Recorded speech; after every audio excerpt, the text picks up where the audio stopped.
Hi this is Ashwini and welcome back to another video. हम बहुत सारी वीडियो में डीएसए कंप्लीट कर चुके हैं जावा से, हम वेब डेवलपमेंट की बात कर चुके हैं, हम इवन ये भी बात कर चुके हैं हम किस क्रम में डेटा स्ट्रक्चर पढ़ना है, कौन सा टॉपिक किस कंपनी के लिए कितना इंपॉर्टेंट है। लेकिन फिर भी बहुत सारी वीडियोज में एक कमेंट बहुत ही बार आ रहा है कि C++ से डीएसए करना है। हाँ, ये बहुत सारे बच्चों का इंटरेस्ट है कि बहुत सारे बच्चों को C++ में करना है, बहुत सारे बच्चों को जावा में करना है, किसी को पाइथन में करना है। तो हमने अभी तक ऐसे कोई भी रिसोर्स नहीं बताए जो C++ कंप्लीट पढ़ा दे और पूरा डेटा स्ट्रक्चर पढ़ा दे। तो हम इस वीडियो में बात करेंगे कंप्लीट रिसोर्सेज की और हम देखेंगे किस क्रम में हमें चलना है, कौन सी हमें चीजें पढ़नी है, हमें क्यों पढ़नी है, हमारे लिए क्यों इंपॉर्टेंट है, वो सारी चीजें हम इस वीडियो में डिस्कस करेंगे। इस वीडियो के बाद कोई भी डाउट नहीं बचेगा कि आपको कौन सी लैंग्वेज पढ़नी है, क्यों पढ़नी है, कौन से टॉपिक पढ़ना है। तो चलो चलते हैं अपने रोड मैप पे। पहले इसे देखते हैं हम किस क्रम में चलेंगे, फिर मैं आपको रिसोर्सेज बताऊंगा कि आपको वो कैसे करने हैं।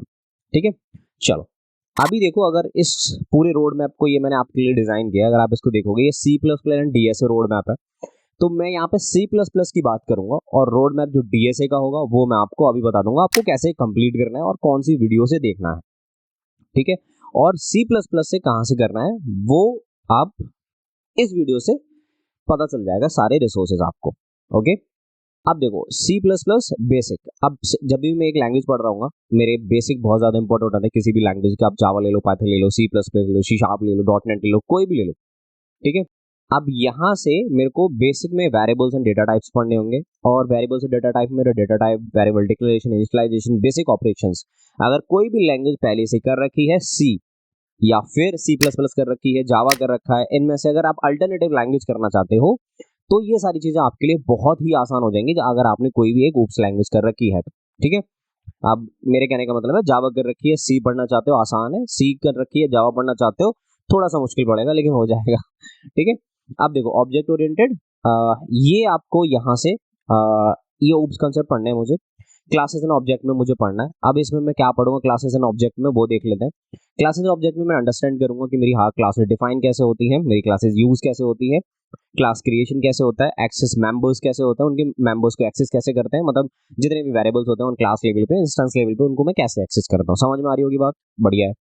अब इनहेरिटेंस में मैं देखूंगा रिलेशनशिप कि अगर मेरी दो क्लासेस हैं आपस में कैसे रिलेशन करती है, पेरेंट क्लास कौन सी है, चाइल्ड क्लास कौन सी है, और इनहेरिटेंस कितने टाइप का होता है, ये मैंने ऐसे मेंशन कर दिया आपको। ये मैं ये बताना चाहता हूँ यहाँ से कि आप ये कैसे देखोगे कि मल्टीपल इनहेरिटेंस है आपका या फिर मल्टी लेवल इनहेरिटेंस है, ये सारी चीजें। बिकॉज जावा में बहुत सारी चीजें होती हैं जो C++ में वो जावा में अवेलेबल नहीं रहती। तो अगर आप कंटेक्स्ट में देख रहे हो तो आप एक और टाइप देख लो ना, आपको समझ में आ जाएगा।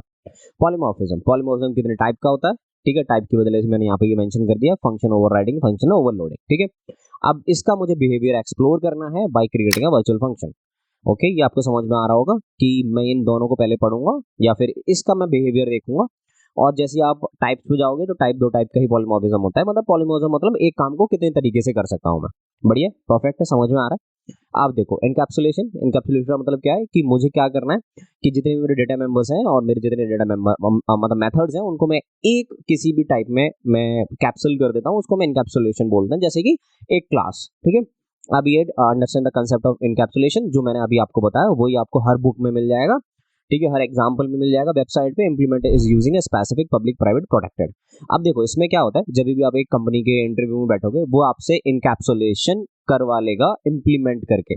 तो इसका बहुत ही बेहतरीन एग्जांपल है, आप एक ATM GUI स्क्रीन बनाना, मतलब फ्रंट एंड नहीं उसका बैक एंड बनाना, उसको इनकैप्सुलेशन करने की कोशिश करना। आप जैसे ही आप इनकैप्सुलेशन करोगे तो आपका प्राइवेट ऑटोमेटिकली आ जाएगा, बिकॉज आप अपनी एब्स्ट्रैक्शन नहीं दिखाना चाहते हो किसी को, मतलब उसको एब्स्ट्रैक्ट करना चाहते हो पर इंप्लीमेंटेशन नहीं दिखाना चाहते हो, आपकी वेरिएबल आउटसाइड नहीं अवेलेबल होने चाहिए। ठीक है, तो ये सारी चीजें जब भी आप करोगे तो आप इनकैप्सुलेशन इंप्लीमेंट कर लोगे। अब बात आ गई आपकी ऊप्स की। ठीक है, अब इसको हम बंद करते हैं। ठीक है, अब नीचे पहुंचते हैं, memory management, sorry pointers and memory management. Okay, अब इस ये थोड़ा सा ना, अब जैसे C में मेरे पॉइंटर्स होते हैं वही मेरे C++ में पॉइंटर होते हैं, बस थोड़े अलग तरीके से चलते हैं। अब यहाँ पे क्योंकि जहाँ पे पॉइंटर की बात आ जाती है वहां पे आपकी मेमोरी की बात आ जाती है कि जब भी मैं पॉइंटर लगाऊंगा तो वो कौन से एड्रेस को स्टोर कर रहा होगा वो मुझे देखना है। अब वो इसी वजह से मैंने यहाँ पॉइंटर में मैनेज कर रखा है कि pointer declare, initialisation and referencing, dereferencing and आपका एसेसिंग वेरिएबल्स थ्रू पॉइंटर्स। ये कैसे होगा, अब ये इसका क्या मतलब, देखो डिक्लेरेशन आपको पता होगा, डिक्लेयर कर दिया, इनिशियलाइजेशन आपको पता होगा, इनिशियलाइज कर दिया, लेकिन उसका मैं रेफरेंस कब बदल रहा हूँ, इसी को कहते हैं डी रेफरेंसिंग। ठीक है, अब एक्सेसिंग वेरिएबल थ्रू पॉइंटर, अब ये वेरिएबल्स को आप पॉइंटर के थ्रू कैसे एक्सेस करोगे, डायनेमिक मेमोरी क्या होगी, एलोकेशंस। अब डायनेमिक मेमोरी की जहाँ पे बात आ जाती है तो ये डिलीट वाला जो सिस्टम है ये जावा में नहीं होता है, ठीक है। ये थोड़ी थोड़ी मैं आपको इन्फॉर्मेशन बीच में देता जा रहा हूँ ताकि आपके लिए थोड़ा सा सही रहेगा। अब यूज ऑफ न्यू से क्या होता है कि हमेशा एक कंस्ट्रक्टर चलेगा जो कि मेरे इंस्टेंस वेरिएबल उनको जगह देगा और मेरी क्लास को इनिशियलाइज करेगा, मतलब ऑब्जेक्ट बनाएगा। ये सारी चीजें delete, allocation of delete memory and dynamic, ठीक है। अब ये सारी चीजें मुझे एक मेमोरी के अंदर पढ़नी है, ये आप देख लेना अच्छे से। लेकिन ये मैं सजेस्ट करूंगा जब आप पूरी लैंग्वेज कंप्लीट करो तब इनको थ्योरेटिकल ज्यादा घुसना है इसमें, ज्यादा इनिशियली ध्यान मत देना वरना थोड़े कंफ्यूज हो जाओगे। अब मेमोरी मैनेजमेंट, यहाँ पे आप टेक्निक एक्सप्लोर कर लेना, ठीक है। यहाँ पे जहाँ पे टॉपिक नहीं है कोई भी, जैसे यहाँ पे मैंने मेंशन किया है ना, तो आपको ये पूरा मेमोरी मैनेजमेंट ही एक्सप्लोर करना है। समझ रहा होगा, मैप आपको समझ में आ रहा होगा कि यहाँ पे पॉइंटर ऐसे मैंने मेंशन कर दिया। यहाँ पे मैनेजमेंट की आपको जो मेमोरी एफिशिएंसी कैसे करते हैं, टेक्निक्स वो देखनी है, including avoid memory leaks and using smart pointer, ये सारी चीजें यहाँ पे मेंशन की हैं। ये आपको किसी भी बुक में मिल जाएंगी, ठीक है। हेड फर्स्ट एक CS+ की बुक है, बहुत ही बेसिक बुक है, आप देख लेना, आपको आराम से मिल जाएगी, ठीक है। PDF भी मिल जाएगी, खरीदने की कोई जरूरत नहीं है, पैसे मत खर्च करो फालतू में, ठीक है। अब STL, अब देखो ये एक ऐसा टॉपिक है पूरे C++ में जो आपको पूरी CPP में मदद करेगा बहुत ही बेहतरीन तरीके से। आप किसी की भी शीट लगा रहे हो, आप किसी के भी टॉपिक लगा रहे हो, आप किसी के क्वेश्चन लगा रहे हो, GFG के लगा रहे हो, लीड कोड के लगा रहे हो, हैकर रैंक के लगा रहे हो, किसी के भी, ये टॉपिक बहुत ही बिंदास तरीके से यूज होने वाला है। ये इक्विवेलेंट है हमारे कलेक्शन फ्रेमवर्क के इन जावा में। कैसे, देखो इसमें हम कंटेनर बोलते हैं उन चीजों को जो मेरी वैल्यूज स्टोर करते हैं, ठीक है, बहुत सारी वैल्यूज स्टोर करते हैं, ठीक है। अब उसको मैं जावा में कलेक्शन बोल देता हूँ। यहाँ पे उसके टाइप्स हैं कि जो कंटेनर क्लासेस होती हैं, vector, list, Q, stack, map, okay. अब आपको ये इटरेटर, ये कंटेनर को कैसे आप इटरेट करोगे, ये understanding how to iterate to traverse on multiple container element, ठीक है। अब वही एल्गोरिथम आपको देखनी है कि sorting, searching and transforming data. अब यहाँ पे मेरा फंक्शन ऑब्जेक्ट आ गया, तो ये आपको फंक्शन ऑब्जेक्ट पढ़ना है उस तरीके से, बढ़िया। अब बात करते हैं एक्सेप्शन हैंडलिंग की। जब तक आप एक अच्छे प्रोग्रामर नहीं बनोगे, ऊपर तक यहाँ तक आप एक CPP कर लोगे, कोई प्रॉब्लम नहीं है, ठीक है, ये जरूरत नहीं पड़ेगी। जैसे ही आप एक डेवलपमेंट के एरिया में घुसने वाले हो, जैसे ही आप एक डेवलपर बनोगे, वैसे ही एक्सेप्शन हैंडलिंग आपकी लाइफ में बहुत ही इंपॉर्टेंट रोल प्ले करेगी।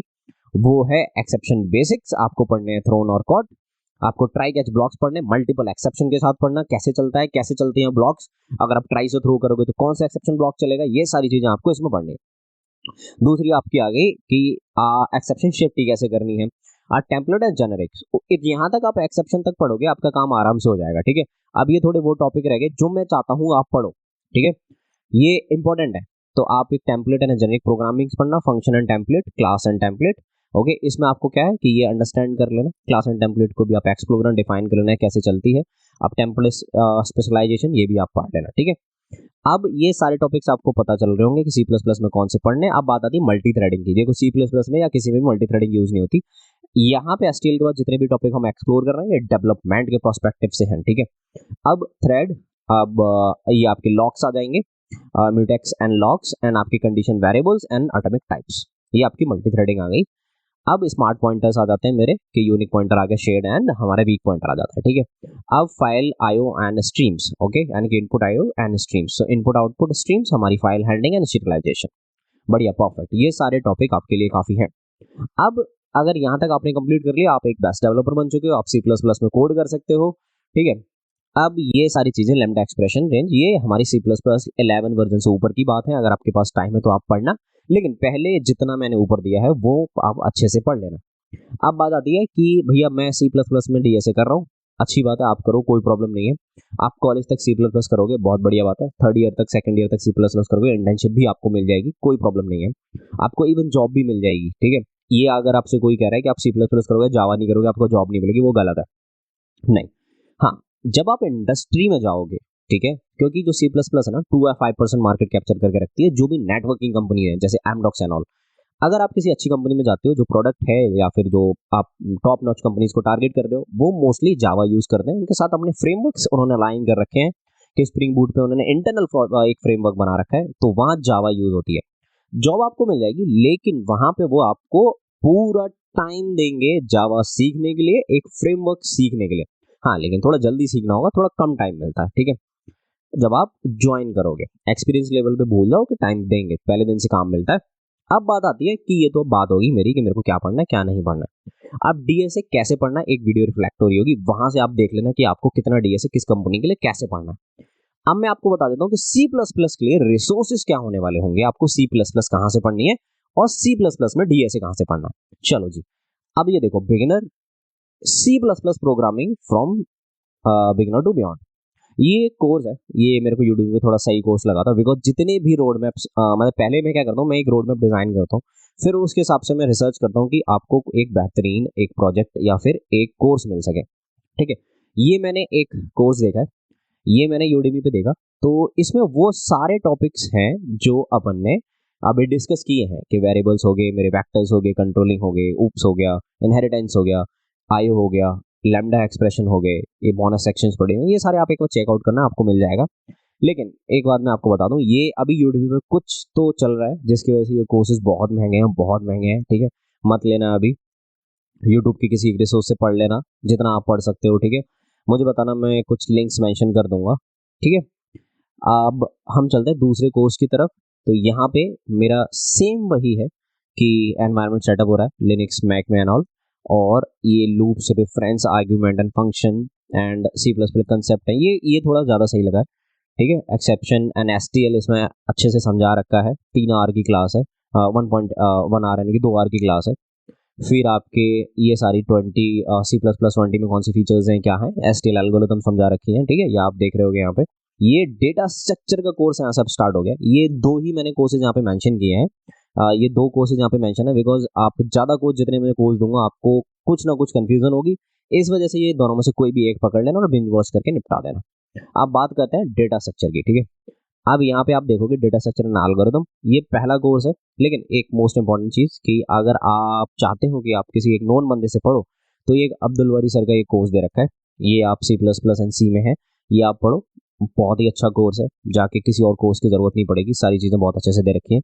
लेकिन फिर भी आपको और कुछ एडवांस चाहिए तो ये डेटा स्ट्रक्चर एंड एल्गोरिथम का 0 to मास्टर का कोर्स है, ये आप यहाँ से पढ़ सकते हो कि ये सारी ऊप्स एंड रिकर्जन, ये सारी binary and Q and stack, generic hash map, graph, BFS and ये सारी चीज़ें यहाँ पे पढ़ा रखी हैं बहुत ही सही से। ठीक है, अब मैं दूसरे कोर्स की बात करता हूँ। ये कोर्स मुझे थोड़ा सा सही लगा था, ये वाला कोर्स है data structure and algorithm deep dive using C plus plus. थोड़े एनिमेशंस के साथ इन्होंने चीज़ें बता रखी हैं और सारे टॉपिक्स कंप्लीट करवा रखे हैं कि लिंक लिस्ट से लेके मेरा trees and all, hierarchical and all, hash map. थोड़ा छोटा कोर्स है लेकिन ठीक है, मतलब आप काम चला सकते हो। तो अगर आप इसको नहीं चाहते हो तो या तो अब्दुल वली सर का ले लो या फिर ये वाला कोर्स ले लो, बढ़िया है। तो इस वीडियो में मैंने आपको बताया कि आपके कौन से कोर्सेज आपको लेने चाहिए, लेकिन थोड़ा सा वेट कर लेना, ये 3,000 3,500 रुपये का कोर्स मत खरीदना दोस्त। ठीक है, फ्री में पढ़ सकते हो। अगर आपको यूट्यूब से रिसोर्सेज चाहिए तो जस्ट लेट मी चेक, मैं नीचे मेंशन कर दूंगा या फिर किसी एक वीडियो में स्पेसिफिकली जो फ्री में रिसोर्सेज होंगे उसके ऊपर मैं आपको वीडियो बता दूंगा।